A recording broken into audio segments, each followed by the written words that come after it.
my fiancée, whom I had secretly loved for many years, and I were about to get married successfully, but I was willing to jump off a building just to run away from the wedding. It's just because I was reborn.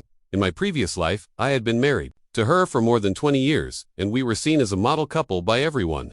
The wonderful time came to an abrupt end on our 25th wedding anniversary.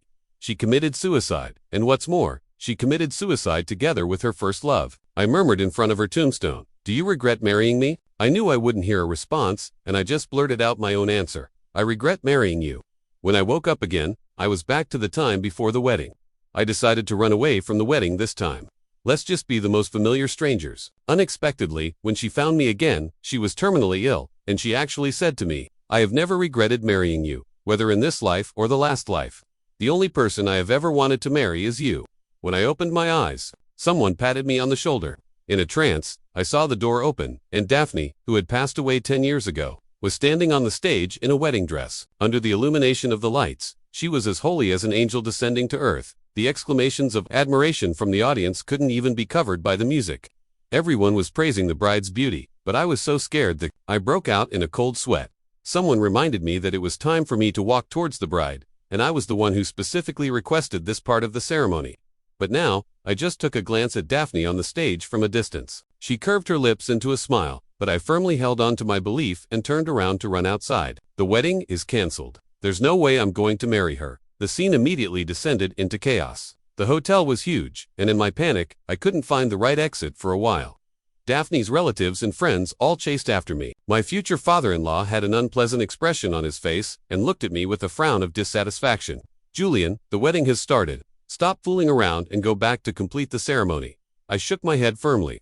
I never expected that I would be reborn, and what's more, I was reborn right on my wedding day with Daphne. But since God has given me a chance to start over, I will definitely not marry Daphne in this life. The relatives tried to persuade me earnestly. "Let's talk about anything after the wedding. Daphne is waiting for you." "What? Daphne is waiting for me?" Out of the corner of my eye, I seemed to really see a white figure chasing after me. It was like an arrow that urged my death. Without any more hesitation, I pushed open the nearby window and jumped out from the 3rd floor. Fortunately, there was an awning downstairs that gave me some cushioning, but when I got up, I still felt a piercing pain. However, compared with the heartache of being deceived by Daphne for more than 20 years in my previous life, this pain was nothing at all. I held my waist and limped away. The people in the hotel all leaned out of the windows in horror. "Julian, you're crazy. You actually ran away from the wedding." Daphne was among them, with a hint of anxiety and unease on her face.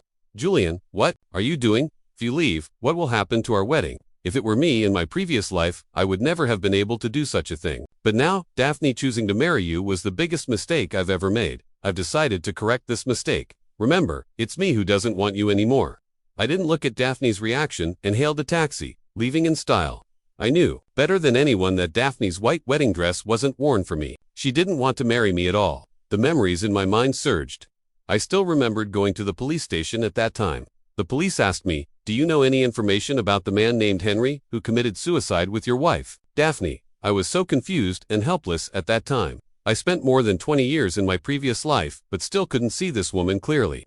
In this life, I will never make the same mistake again. In order to get away from the trouble, I just happened to be admitted to the hospital because of my injury. My phone kept ringing with various calls. They were either here to gawk or to scold me. I could tell that from the text messages. "Julian, how dare you treat Daphne like this? She even fainted from crying. You should come over and apologize to her immediately." I didn't give a definite answer. How could Daphne be sad just because I ran away from the wedding? She must be glad that I left. In this life, she and that Henry have the chance to be together, and they should really thank me. As far as I'm concerned, they should even count on me. Just as I was lost in my fantasies, the door of the ward opened. What came into my sight were the angry faces of my parents. "Julian, you've got some nerve. You actually ran away from the wedding and even dared to jump off a building. Who are you trying to hurt?" I didn't expect them to catch up so quickly. I immediately cowered and wanted to hide under the quilt, quickly begging for mercy. "Stop scolding me. I'm already in the hospital." I pitifully showed my bandaged arm, trying to arouse their love for their son. Unexpectedly, they just snorted. "Coldly, you brought this injury on yourself. Daphne is also in the hospital because of you, and you have to take responsibility." That's when I realized why they came so quickly. Unexpectedly, Daphne really went all out with her act. In this way, no one would suspect that she actually didn't want to get married either. Then I heard my parents give a direct order. As soon as you're discharged from the hospital, you must hold the wedding with Daphne again immediately. I don't want to. My resolute attitude made my parents a bit confused for a moment. After all, my marriage with Daphne was something I had forced. Daphne's school. In my senior year of high school, I fell in love with her at first sight and started a secret love affair that lasted for 5 years. It wasn't until her family's company was in crisis that Daphne's family approached my parents and proposed a marriage alliance between the two families.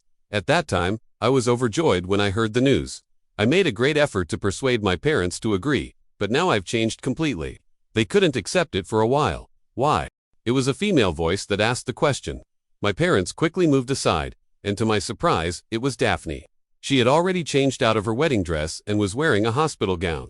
She was already slender, and now she looked especially thin. She seemed as if she could be blown away by the wind, tottering, and for a moment I felt a pang of pity and sadness in my heart. She stared at me intently with her eyes, and asked again, "Why don't you want to marry me?" I frowned, and still had a hard-hearted look. "Because I don't love you anymore." When Daphne heard this answer, her body seemed to lose all its support, and she fell down feebly, and actually fainted. My parents gave me a fierce glare, and quickly followed the nurse too. "Send Daphne back to the ward." For a moment, I had the urge to follow them, but I held back. I just couldn't figure out when Daphne's body had become so weak.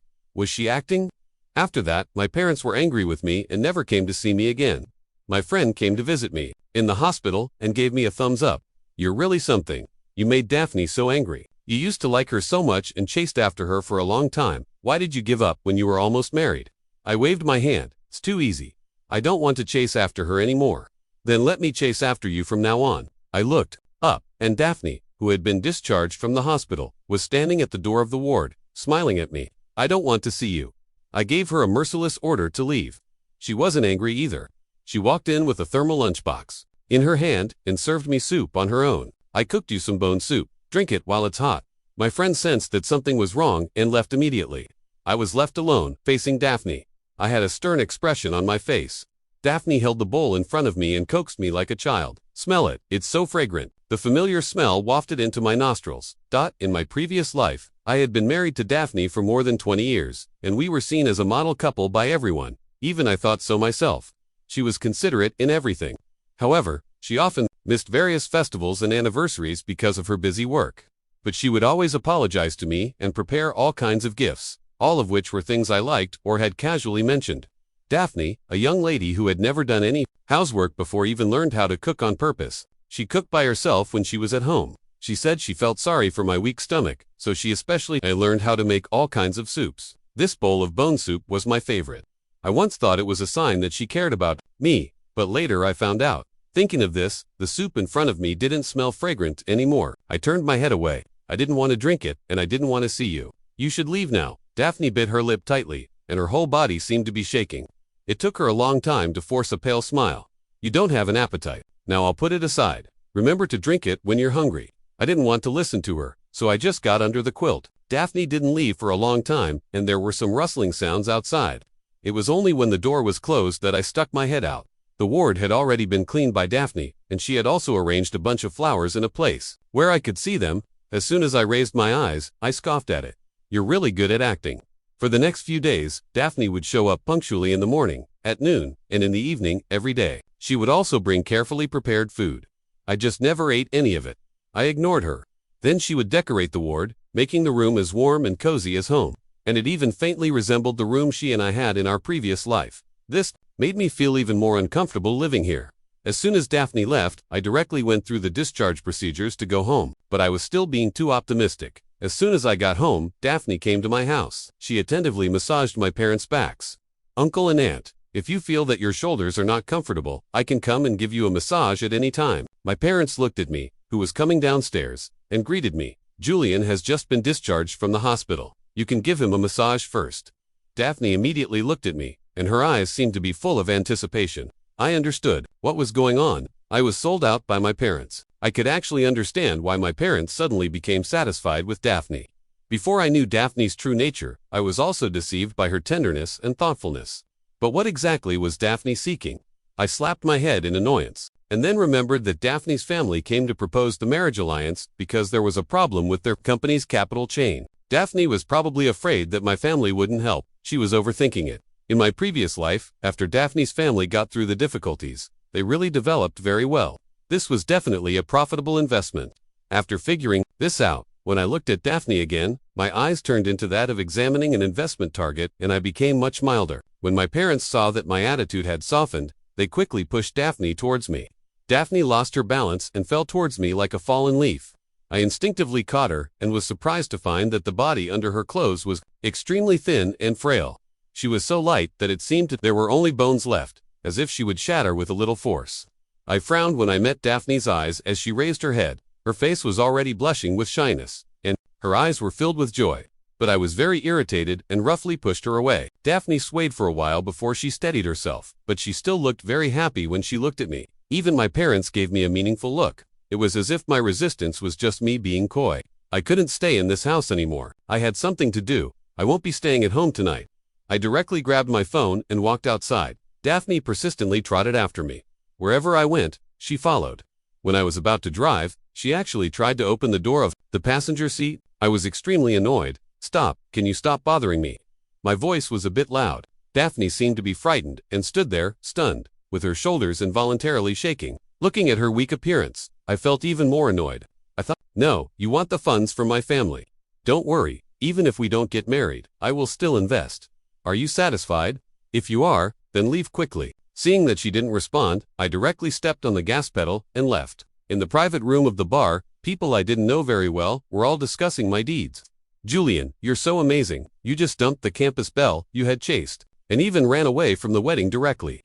I told you our Julian isn't that kind of person who would fawn over others. All that before was just an act, just to hook Daphne. Daphne has really lost a lot of face this time. I think she deserves it. Who told her to act so high and mighty before, and look down on us who like to have fun? Now she's being played with." Listening to their taunting voices, I realized that my running away from the wedding had made Daphne the laughingstock in this circle. The halo of the former campus belle and rich girl had been shattered, and anyone could step on her now. But I didn't want to join in their conversation and just drank by myself. In the morning, I staggered back home. My parents were sitting on the sofa with angry expressions, waiting for me. "You're getting more and more outrageous. You drank the whole night through. Daphne is such a nice girl, but you just dumped her. You were the one who said you wanted to marry her in the first place. You have to give me a reason today." Hearing my parents' words, I sobered up a great deal. Yes, I was the one who forced it before. After living a painful life for one lifetime, I finally understood that a forced relationship won't bring happiness. My memory went back to the day I heard the news of Daphne's death. It was our 25th wedding anniversary. The day before, I was uncharacteristically assertive in front of Daphne. It wasn't for anything else. I just wanted her to come back and spend the anniversary with me because that day was also the 30th anniversary of the day I started liking her. "If you don't come back, we'll get a divorce. That's what, I said at that time, but such a threat should have been very ridiculous in Daphne's eyes. That night, I waited for her in the restaurant full of anticipation, but I received the news of Daphne's death. After hanging up the phone, I rushed to the police station like crazy. "Are you Daphne's husband?" After the police confirmed my identity, their eyes were full of sympathy. They told me that Daphne had committed suicide, and she had committed suicide together with another man named Henry. It was suspected to be a case of a lover's suicide. "Do you know any information about Henry?" This was the first time I had heard this strange name. I shook my head blankly. I learned who Henry was at Daphne's funeral. Her best friend was crying her eyes out in front of Daphne's body. "If I had known you liked Henry, I would have tried my best to stop you from marrying Julian." Then I knew that Henry was actually Daphne's senior in university. They had never lost touch over the years. Daphne spent all those festivals and anniversaries that she had missed with Henry. At the end of the funeral, I was the only one left. I murmured to myself in front of Daphne's tombstone, "Daphne, do you regret marrying me?" The tombstone wouldn't answer, but I knew the answer. "I also regret marrying you. If I were given another chance, I would definitely not bother you again." Thinking of this, my eyes gradually became clear, and I firmly looked at my parents. "I really can't get married. I can't tell you the reason, but I will help Daphne's family." My mother finally sighed. "You will regret it. Forget it. We won't care about you anymore. Do whatever you want." I went back to bed and slept for a long time. After I finally regained my spirits, I sent a message to ask Daphne to meet me at the company. Daphne came very quickly and was dressed up carefully. Her hair was in well-groomed waves, and she was wearing a white dress as if she was going on a date. "Julian, you haven't asked me out for a long time." There was a coy look on her face, like a young girl with a crush, and she pursed her lips shyly. I threw a contract on the table and said in a businesslike tone, "I know your Lin family needs 60 million yuan in funds. Sign this contract and I'll do as you wish." but after that, you must never come to find me again." Daphne lowered her head and didn't respond. I urged her, "Hurry up, I've already met your request. Don't be too greedy." Hearing this, Daphne raised her head, and her eyes were actually filled with tears. She gritted her teeth and threw the contract back at me. Then she rushed in front of me, grabbed my clothes, and made me look at her clearly. "Julian, I'm not asking for an investment at all. All I've ever wanted is you. Isn't it obvious enough what I've done?" Her tears fell one by one, and she pounded my chest with her fists, but it didn't hurt at all. "We've been married for more than 20 years. Now that you've been reborn, you're just bullying your wife like this. You weren't like this in our previous life." My eyebrows furrowed even more. I didn't expect that Daphne had also been reborn. No wonder I always felt that there was something off about her. In this life, she learned how to cook only after we got married. Since she had also been reborn, it would be better to lay everything out on the table. My face turned completely cold. "Don't mention our previous life to me. You know exactly what you did in our previous life. Since you've also been reborn, from now on, we'll each go our own way. I won't hold you back from finding your true love, and you don't bother me under the pretext of investment either." That day, in front of the tombstone, her face turned pale, and she wanted to say something more, but she was taken away by the security guards I had called. After dealing with everything, the next day, I directly boarded a plane going abroad. On the surface, it was for inspecting projects, but actually, it was for having fun, eating, and drinking. In my previous life, I gave up a lot for Daphne. I knew she was busy, so I could only accommodate her schedule. I hardly ever went on trips, and I rarely even participated in normal activities with my friends. All for the sake of being able to see her. The moment Daphne came home when she was free, even though she was always too busy to come back during holidays and anniversaries, I always made excuses for her. It was precisely because it was a holiday and everyone else was resting that she should work even harder. Only in this way could she always stay one step ahead of others. Everything was for the better development of the company. This was her dream. I deceived myself like this for more than 20 years, living in the false illusion that Daphne loved me, that she had created. When I finally woke up from this dream, I realized how ridiculous I had been.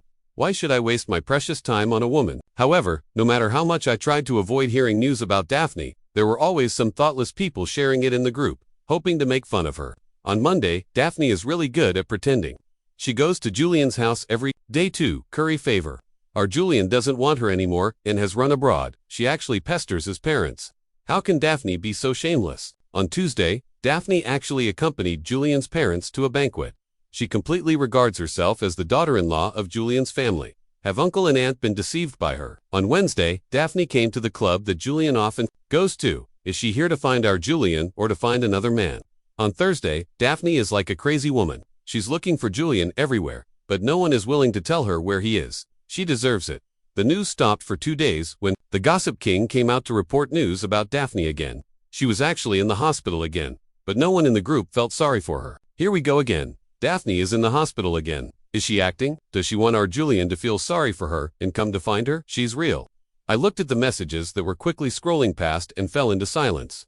Since Daphne has also been reborn, why doesn't she seize the time to make up for the regrets of her previous life and have a relationship with Henry that finally pays off after all the hardships? Why does she keep looking for me? The first sum of money has already been transferred to Daphne's family's account. Could it be that Daphne looks down on this sum of money and wants more?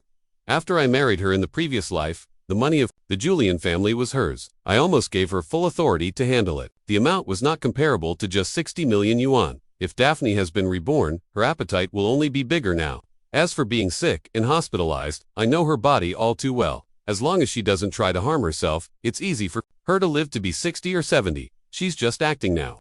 I went to Europe to have fun for another month, and my heart was full of wanderlust. But my mother gave repeated orders, so I could only slink back to the country. Unexpectedly, as soon as I got off the plane, I saw the person I didn't want to see again. I clicked my tongue impatiently, but Daphne smiled obsequiously. "Julian, I'm here to pick you up and take you home." I turned around and walked quickly, with my suitcase. In a short while, Daphne fell behind and was out of sight. I originally wanted to get in the car by myself, but then I remembered that she was sent by my mother. If I went back alone and my mother saw it, I would definitely get another scolding. So I showed mercy and waited for Daphne at the door for a while. But then I saw Daphne walking out with another man, and that man was Daphne's first love, Henry. The two of them were walking and still pulling and tugging at each other. I looked at the scene in front of me with a dark and unclear expression. I had never seen it with my own eyes in the previous life, but I got to see it in this life. I should have thought of it earlier. Why don't I learn my lesson? I sneered, and got in the car. When I got back to the community, I saw my mother eagerly waiting at the gate from a distance. Finally, when she saw that I was the only one coming back, my mother's face immediately darkened. "Why are you the only one back? Where's Daphne? She's a girl. How could you just leave her at the airport and come back by yourself? How could I have given birth to such an ungentlemanly son like you? The girl has already made so many concessions. What unforgivable thing did she do to make you hold such a grudge?" If my parents knew how Daphne treated me in the previous life, they would definitely regret being so eager to match me with Daphne now, but there was no way to tell them about the previous life. Fortunately, I now have a legitimate reason. I didn't hide it anymore. Daphne came to pick me up at the airport, but she brought her sweetheart with her. She likes her senior from university. Do you really want your son to go and humiliate himself? My mother was so shocked by the news that she stood there, stunned. How is that possible? How could Daphne like someone else? She clearly told me so. That's why she mumbled to herself for a long time, thinking of my abnormal behavior. No matter how much she liked Daphne, she believed me. After all, I'm her biological son, and she knows my character well. It would be really strange if I bullied the girl for no reason. After figuring it out, my mother smiled awkwardly. "What, son? I didn't know she was such a person. It's my fault. Come on. Come home with Mom. You haven't had a good meal at home since you've been abroad for so long. Mom will cook for you tonight." That night, I finally felt the long-lost motherly love. There was also some good news. After my mother woke up to the truth, she directly refused to let Daphne in and didn't even allow her to enter the community. But Daphne still didn't give up and started waiting for me at the places where I often gathered with my friends. My brothers all admired her perseverance. Daphne is here again today. She looks so thin and weak, but how can she have such great endurance? If you compete with her, you'll definitely lose. Come out and have fun early. Aren't you bored, staying at home? How could I not be bored? I felt like I was growing mold from staying at home. After thinking about it, I directly made an appointment to gather at the Yen High Club. Daphne has a bit of a spiritual cleanliness. It's a place she would never set foot in. There were hot songs and energetic dances, and there were women with slender waists and curvy butts. The whole space was filled with freedom and vitality until an out-of-place figure broke in and interrupted my mood. Daphne was like a lingering ghost, a disaster that I couldn't escape no matter how hard I tried. Her thin figure walked through the crowd that was dancing wildly and came up to me. Her small, soft, and boneless hands held mine, trying to pull me away from here with all her might. But Daphne was too weak, and I still didn't move an inch. Finally, she stubbornly raised her head, but her words were full of pleading. "Henri," at the last moment, but it was only after my body died that I could finally be with you forever. In places where you couldn't see me, I accompanied you every day. I saw your pain, and my heart ached too. I know that Daphne disappointed you, but I swear that the one who hurt you wasn't me. The real Daphne would only love Julian for her whole life. What Daphne said left me unable to calm down for a long time. This was really too bizarre. What system? What raider? Then why were we both reborn?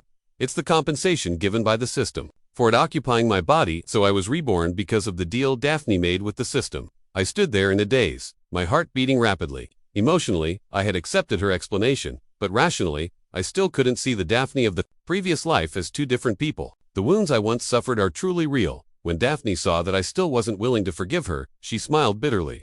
She said to me, as if she were saying goodbye, "This is our last meeting. I have only one final wish left. I want to answer the question you asked in front of the tombstone in the previous life. I have never regretted marrying you, whether in this life or the last. The only person I have ever wanted to marry is you." Her voice revealed boundless sadness and nostalgia. Daphne traced my figure with her eyes one last time. Like a rusty gear, she slowly turned around, intending to leave. But this gear suddenly flew off the axle and landed on the ground with a dull thud. I looked up and only saw Daphne falling to the ground, unconscious. I thought I had already let go of my feelings for her, but my body instinctively rushed to Daphne's side. When I opened my mouth, there was even a sobbing tone in my voice. "Daphne, what's wrong with you? Don't scare me. How could you be sick? Clearly, in the previous life, you were so healthy." No matter how much I called out to her, Daphne didn't respond. She seemed to be in great pain, with her eyes closed and unable to break free. At that moment, I was sure my heart was flustered. I trembled as I picked her up. It was as if I was really only lifting the weight of a feather. Daphne was even thinner than the last time I saw her. Something important seemed to be slipping away, and my heart ached faintly. Suddenly, Daphne fell into a coma and didn't wake up for a long time. After being taken to the hospital, a series of examinations were carried out. The doctor regretfully told me that it was the late stage of pancreatic cancer. When I heard the doctor's diagnosis, I felt as if I had fallen into an ice cave and my hands and feet were cold. I might be the person who knows this disease best. Apart from the doctor, because in my previous life, I had this disease and died less than 3 months after getting the diagnosis. But how could Daphne have this disease? She had clearly always been healthy, at least in the more than 20 years that followed. In my impression, Daphne rarely even had a common cold. In this life, she had cancer and didn't have much time left. Could this be the price for the system to change our destiny? But why was I okay? On the third day, Daphne slowly woke up. I had been staying by her bedside all the time, holding her hand tightly. As soon as Daphne moved, I was immediately jolted awake. "Daphne, how do you feel?" I asked her about her physical condition nervously, but Daphne had tears in her eyes. "Julian, it turns out that all of this is real. You finally forgave me. I thought everything I heard was just a dream." Her face was pale and bloodless, and only her eyes were not empty and weak. At that moment, she looked at me greedily. This Daphne seemed as if she would leave me in the next second. I hugged her tightly. "I was too stubborn and pushed you away again and again. This time, I won't do it anymore." I vented all the anger I had suffered from the fake Daphne in the previous life on the real Daphne. What was her fault? She was also a victim, watching helplessly as her own body did things against her will. I believe she was in more pain than me. Leaning against me, Daphne seemed to fall asleep again. After a long time, she softly said in my ear, "Julian, I want to go home. Take me home."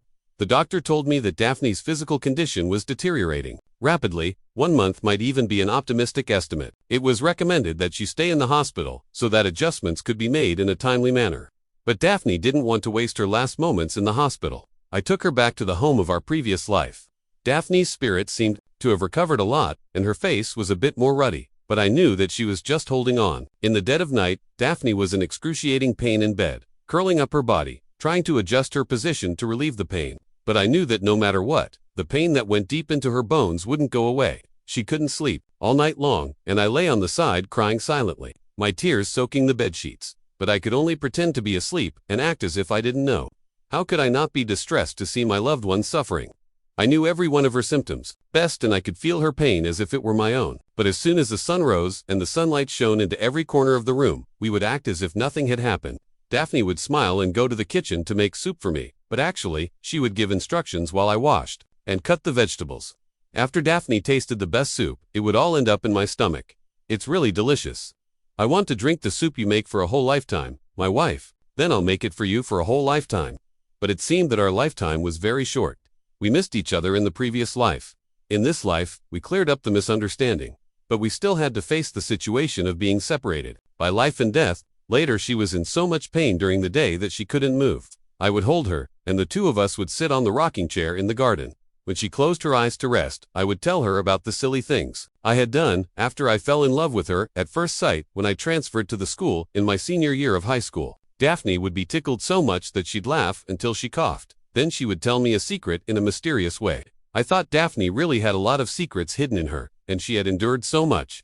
Fortunately, the secret she told this time seemed light, yet also heavy. "Actually, I already knew about those sneaky things you did a long time ago. That's why I couldn't help but fall in love with you. No one else would treat me as sincerely as you did." As I listened to her words, my face was already covered in tears. As Daphne talked, she got tired and murmured, "Julian, I really want to marry you again.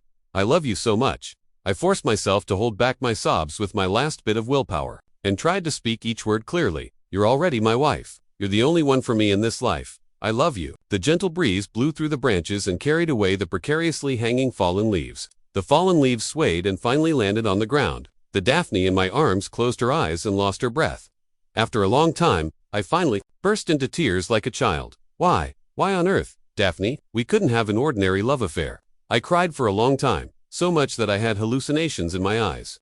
A strange light spot slowly emerged from Daphne's body and floated into the air. I gently caught it. A strange mechanical voice sounded in my head. "Human, let me go quickly. I'm a noble system." Unexpectedly, the system had been on Daphne all along. Then could it be that Daphne's death? I stared fiercely at the light spot. "Tell me, did you kill Daphne? Why did you hurt Daphne? Do you believe that I can make you disappear?" I increased the strength in my hand a bit as I spoke. It actually worked, and the system let out a scream. "I'm wronged. It was Daphne who voluntarily exchanged her health with yours. It's just that her body is different from yours, so the illness flared up ahead of schedule. Directly, Diogenes had sacrificed herself to save me." I was stunned and couldn't come to my senses for a long time until an indescribable pain spread from the bottom of my heart to my limbs. That was the pain of losing a loved one. I even thought about whether I should just follow Daphne and leave this world. The system's voice sounded again. I really admire you two, as a couple. One is more stubborn than the other. All right, consider it that I'm lending it to you first in the next life. Both of you have to come and work for me. What are you talking about? I was confused by the system's words and was about to ask for clarification, but my head became heavier and heavier, and the sounds and light gradually faded away from me. The last thought that flashed through my mind was, am I dead again? Can I finally go to find Daphne? Everything fell silent in the darkness. There were noisy voices, and my eyes were gradually covered by light spots. When I woke up again, I had actually returned to my senior year of high school. The bell rang, and the teacher led me into the class. Students, this is the new transfer student. He will study with you all for the next year. New classmate, say hello to everyone. I searched for the figure that haunted my dreams in the class. On my own, sure enough, Daphne was sitting in the third row. She still looked as youthful and innocent as she did in my memory when she was a high school student. This was our first meeting. She raised her head and looked at me with a beaming smile, as if there were only the two of us in the whole world, and there was no one else in my eyes either. I was just looking at her. Hello, my name is Julian. It's nice to meet you. If possible, I hope we can be together for a lifetime.